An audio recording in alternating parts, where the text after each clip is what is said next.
Record soaring heat in North India. In fact, one part of Delhi touched 52.9 degrees yesterday. In fact, the Met Department, which said that they are actually checking to see whether this was accurate, hasn't really come back with very much more. They're still checking apparently. Perhaps it could be true, almost 53 degrees. Elsewhere in Delhi, it varied from 45.2 to 49.1. It's been miserably hot across large parts of the north. There have been cyclones elsewhere. Is this well and truly climate change that is hitting us? Well, joining us now, Raghu Murtugudde, Professor of Climate Change, Climate Studies at IIT Mumbai, Aditya Valayathan Pillai, Fellow at the Sustainable Features Collaborative, Dr. Harshal Salve at the Center for Community Medicine, and Akash Vashisht, Founder Secretary at the Society for Protection of Environment and Biodiversity. Raghu Murtugudde, a direct question: is this linked, the greater intensity of the heat, cyclones simultaneously elsewhere, to climate change? Absolutely. I mean, the way I say it is that everything is now happening in a warmer world. We've already warmed since Industrial Revolution by over 1.3 degrees centigrade. So the right question is not to ask whether this is climate change, but to see how climate change is modifying natural variability. So we have had El Nino since last year, which is winding down now. And we know that El Nino is a mini global warming because the Pacific accumulates heat during normal years and La Nina years, and then belches out during the El Nino years. So El Nino tends to spike the global warming, which is exactly what happened. But 2023 was much warmer than just climate change, global warming plus El Nino, because there was an underwater volcano that went off in 2022, the Hanga Tonga in the Pacific, which threw up a lot of water vapor. And there's some evidence that maybe pollution was reduced, which allowed more sunlight to come in. So this is how natural variability and global warming combine to give us, more loaded dice that, we are in a heat wave season,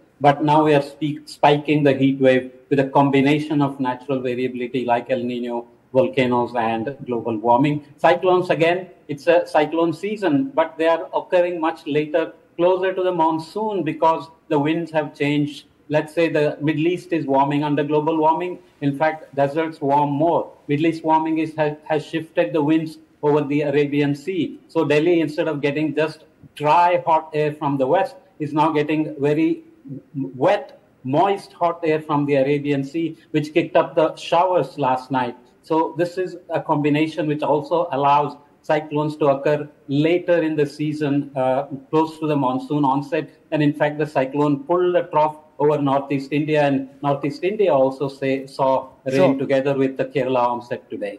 Aditya Pillai, why is Delhi experiencing such intense heat, record-breaking? Hi, Vishnu.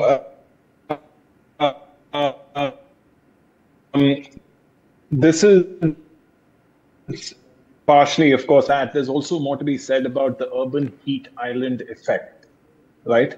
So this is basically when the built environment captures, absorbs all this heat that's coming down to us, and then radiates it back, creating this little bubble of infernal heat. And that's what we're seeing happening in cities across India and across the country, right? So it's a deadly combination of increased atmospheric heat interacting with a built environment that is not capable of cooling us down.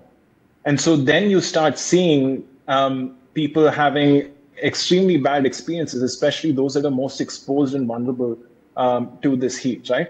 Also, in addition to this, a lot of our natural buffers to this heat have been removed. It's not just what we're building, but it's also what we're removing, right? One of the most important things you need to do is actually have streets and neighborhoods that have trees in them, right? Trees and shade can be a really good, cheap, effective way of cooling down places. So we need to stop cutting those trees, right? We need to make sure that water bodies still continue to exist and aren't built over.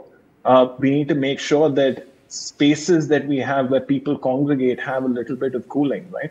You would have noticed, and I think all of us have noticed this, that in the last few years, as the heat has increased, we've seen motorcyclists congregate in patches of shade next to the red light.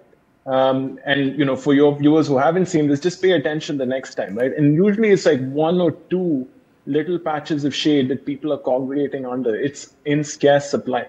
So all of these factors come together and create urban environments, the World Bank says, is approaching the limits of human survivability, right? And that's an extreme sounding statement, but anyone who stepped outside in the last 3 days I don't think would disagree with that. Dr. Salve, in fact, that's my next question.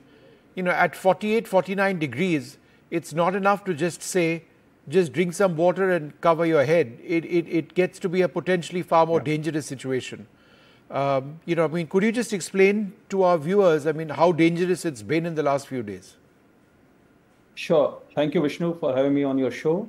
Basically, we need to understand it has both short-term and long-term impact as far as health is concerned. The short-term impact, we most of the time focus in terms of fainting, dizziness, when you are directly exposed to the higher levels of temperature, when we call it as ambient temperature, the fainting, dizziness, confusion, to some extent dehydration, and to the larger extent the heat stroke.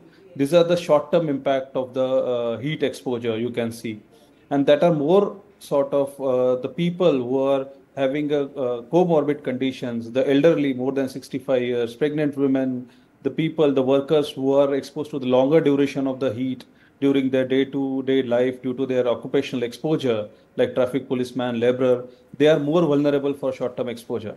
Now, more important here is the long-term impact of the heat exposure, the cardiovascular diseases, hypertension, heart diseases. There is an impact on the cardiovascular metabolism, which is being reported in many literature as far as the heat exposure is concerned. And let me tell you one more thing, particularly when we talk about Delhi NCR, you know that we are more vulnerable in terms of the higher exposure of the air pollution. And we mostly talk, you also, the media people also talk of air pollution, mostly in the winter season when it is visible. But now, if you monitor the air quality, I am sure it is not that better.